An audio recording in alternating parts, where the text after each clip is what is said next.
mke wangu huyu ni wa Busia huyu. So nikaambia our son Dennis, akaniambia huyu ni mwimbaji mkubwa sana. So tulikuwa na mkutano last year mwezi wa 11. Nikawa sijamuona lakini nikamwalika tu, nikaomba namba yake. So kwa bahati mbaya hiyo mwezi wa 11 kijana akapata accident. Wapi Daniel yako? Daniel simama, just come here.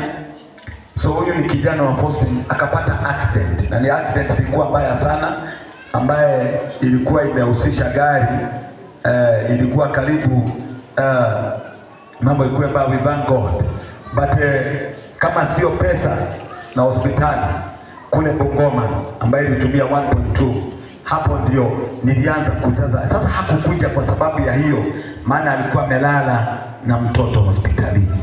Sasa kama umemwalika, si hata wewe unaanza kujiuliza what's that, eh? Then mara ya kwanza hajakuja, sijamuona sura, na yeye ndiye alikuwa baadhi ya waibaji. Sasa hapo ndio nilitaka kujua Faustin ni nani, nikamuita na mume wake. Wakaja, God bless you Daniel. Wakaja, walipokuja hapa wakanielezea. Wakaniambia wachana na hiyo mambo hata ya mtoto. Wakaniambia mwezi wa 3 tuliibiwa gari. Halafu mwezi wa 8 tukienda kutafuta pesa kwa bank, tulikuwa na pesa, twende tunue ingine, tukakuta mtu ameswap pesa yetu yote. Is a criminal case ambayo iko kotini. By the way wanajaribu, hajafika kotini, wanajaribu tu kuchunguza.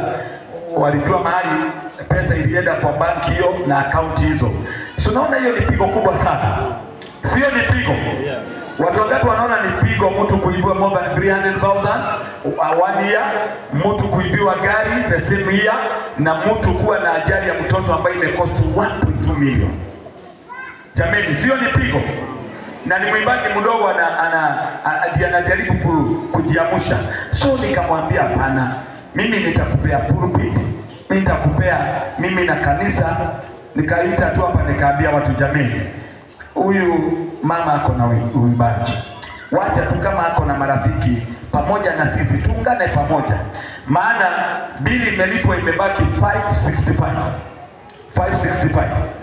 Na kuanzia mwezi wa 4, hiyo ndio kitu ilinishtua, walisema itaanza kuzaa na 15%. So 15% ya 565 inakuwa ngapi? I think it's more than 75,000. Is it so? Because 15% ya 500 ni 75. So I think it's more than. Sasa nikasema na ameweka title ya boma. Sasa amepoteza boma. Ikienda ikae miezi 10 kama ijalipwa, si hiyo ni pesa nyingine ukiongeza na ile si ni 1 point. Si boma hii mzee imeenda. Sasa huyu mama na watoto, si huyu baji imekufa. Mimi nikasema tukiwa Busia, jameni, tusiposaidia huyu mama tunajipiga sisi. Na mimi nimeshukuru Mungu sana kwa sababu ya kuja kwetu. Next, mbona pulpit iko pale? Nataka nipake rangi. Next time hatutaita hii, tunaenda kwa kiwanja. Hiyo nitapanga. Tunakuja, tunaenda kwa kiwanja sasa, twende tuhubiri Injili. Lakini leo tumekuja kwa sababu ya huyu dada tukimwabudu Bwana. Bwana Yesu asifiwe. So nilipoongea na viongozi wangu hapa na washirika, na wakasema ni ukweli, hatufai tumwachilie. Hapo ndio nikamwambia, sanya marafiki yako walete hapa, we stand with you. Bwana Yesu asifiwe. Sikia, Biblia inasema hivi, mseme tu mambo mawili. Nifungulie katika kitabu cha Mhubiri 11 kuanzia 1 kidogo tu, nisome hiyo na Luka. Kitu ya kwanza nataka uelewe, wakati wowote unapigana na jambo lolote kwa mtu mwingine, wewe haitawahi kukupata. Utanipata. Alafu namba 2, si ati ni wa kabila yetu, ni wa kabila tu Yesu kwa Kristo. Unanipata? But mimi ni Mkikuyu. Mimi naitwa Maina wa Masharia. Si unasikia naitwa kitu. Sasa unajua watu wanaweza sema unajua ni kabila yako sasa. Umenipata? It is about God. Am I talking to somebody? Yes. Are you there? Yes. Sasa imagine, it's not about church. It's not about tribe. It's about God. Na kipawa ya Busia. Bwana Yesu asifiwe.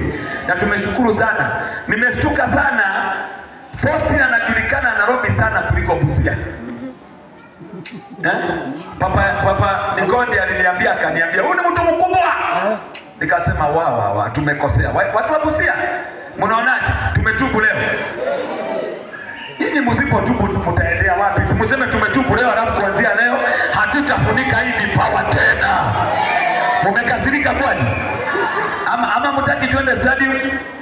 Nataka sasa niwapelekee hiyo pulpit kwa stadium mwende mfanye maneno. Hata mwezi mama mpige makofi. Mmekasirika hivyo. Asante, asante. Omoni wote kutuuza, nyinyi simameni. Are you ready for that? Tutengeneze hapa. Are you ready?